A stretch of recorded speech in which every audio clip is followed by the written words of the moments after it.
जय महाराष्ट्र मंडळी.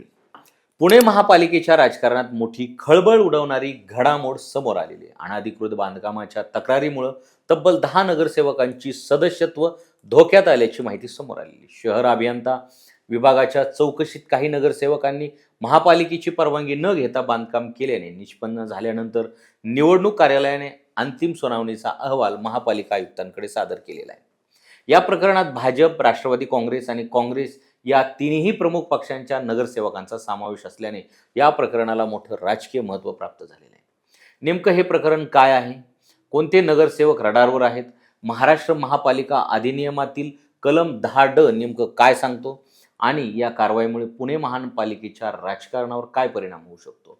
मंडळी, आजच्या व्हिडिओमध्ये आपण या संपूर्ण प्रकरणाचं सविस्तर विश्लेषण पाहणार आहोत. नमस्कार, मी पी के भांडवलकर आणि तुम्ही पाहतात सत्ता मंच. बातमी नव्हे तर बातमी मगचं विश्लेषण.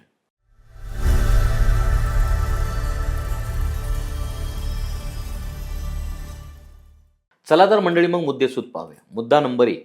अचानक 10 नगरसेवक अडचणीत कसे आले? जानेवारी महिन्यात 4 वर्षाच्या प्रशासकीय राजवटीनंतर पुणे महापालिकेची निवडणूक पार पडली. नव्या नगरसेवकांनी पदभार स्वीकारल्यानंतर विविध प्रभागांमधून काही नगरसेवकांविरोधात अनधिकृत बांधकामाच्या तक्रारी महापालिकेकडे दाखल झाल्या.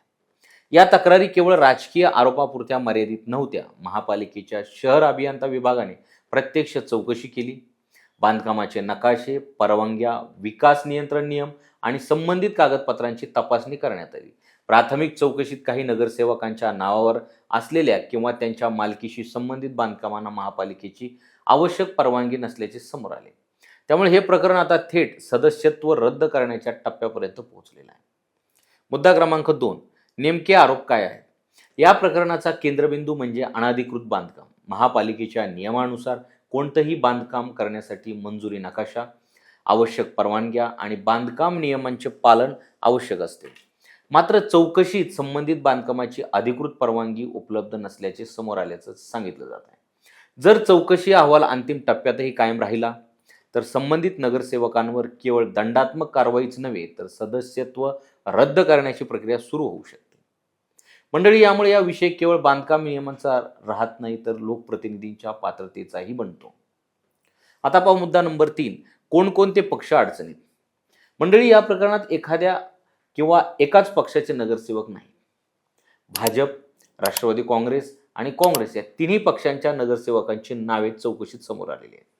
यामध्ये व्यंकोजी खोपडे, वैशाली बनकर, सुरेखा कवडे, शीतल सावंत, काशिफ फकरुल हसन अली सय्यद, संगीता दांगट, रेखा टिंगरे, स्मिता कोंडरे, प्राची अल्लड आणि नंदा आबनावे यांचा समावेश असल्याची माहिती समोर आलेली आहे. त्यामुळे ही कारवाई कोणत्याही एका पक्षाविरोधात नसून नियमभंगाच्या आरोपावर आधारित असल्याचं चित्र दिसत आहे. मुद्दा क्रमांक 4. कलम 10(ड) इतकं महत्त्वाचं काय? या संपूर्ण प्रकरणात सर्वाधिक चर्चेत असलेलं नाव म्हणजे महाराष्ट्र महापालिका अधिनियमातील कलम 10(ड). पूर्वीची तरतूद अशी होती की नगरसेवक झाल्यानंतर अनधिकृत बांधकाम केल्यास सदस्यत्व रद्द होऊ शकत होते. मात्र सुधारित कायद्यानुसार जर एखाद्या व्यक्तीने निवडणूक लढवण्यापूर्वीच अनधिकृत बांधकाम केले असले तरीही त्याच्यावर अपात्रतेची कारवाई होऊ शकते. म्हणजे निवडणुकीपूर्वी केलेला नियमभंगही आता सदस्यत्वावर परिणाम करू शकतो. यामुळे अनेक नगरसेवकांसाठी ही तरतूद मोठा धक्का मानली जात आहे. मुद्दा नंबर 5. सुनावणीची प्रक्रिया कुठपर्यंत पोहोचली?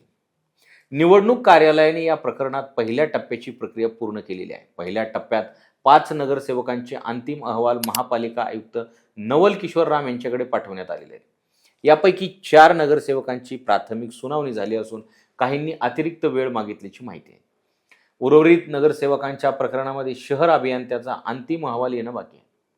तो अहवाल प्राप्त झाल्यानंतर पुढील सुनावणी आणि अंतिम निर्णयाची प्रक्रिया वेगाने होण्याची शक्यता आहे. मुद्दा क्रमांक 6. यापूर्वीही नगरसेवकांवर अशा तक्रारी होत्या का? तर मंडळी, उत्तर आहे होय. महापालिका निवडणुकीनंतर तब्बल 24 नगरसेवकांविरुद्ध लघुवाद न्यायालयात विविध याचिका दाखल करण्यात आल्या होत्या. त्याशिवाय स्वतंत्रपणे अनधिकृत बांधकामाच्या तक्रारी महानगरपालिकेकडे प्राप्त झाल्या.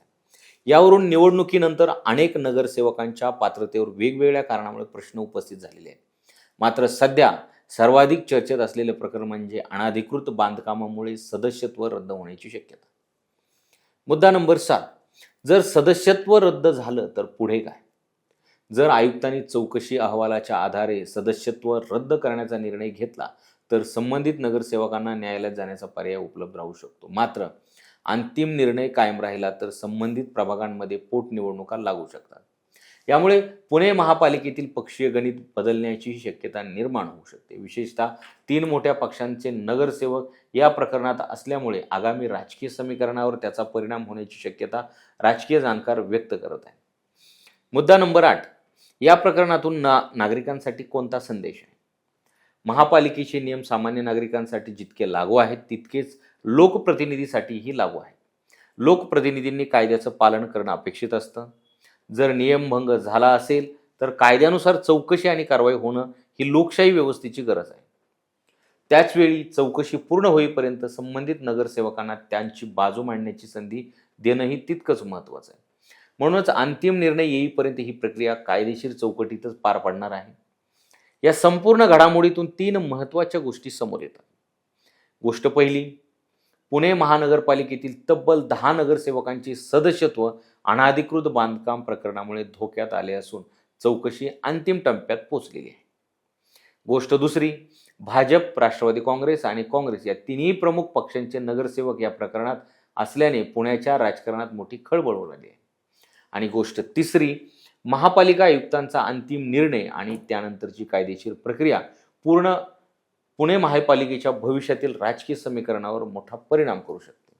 मंडळी, आता तुम्ही सांगा, अनधिकृत बांधकाम सिद्ध झाल्यास लोकप्रतिनिधींचं सदस्यत्व तत्काळ रद्द व्हावं असं तुम्हाला वाटतं का? की अंतिम न्यायालयीन निर्णयानंतरच अशी कारवाई व्हायला हवी? तुमचं मत आम्हाला कमेंटमध्ये नक्की सांगा. आणि अशाच राजकीय अपडेटसाठी सप्तमंच चॅनलला सबस्क्राईब करा आणि इन्स्टा पेजला फॉलो करा.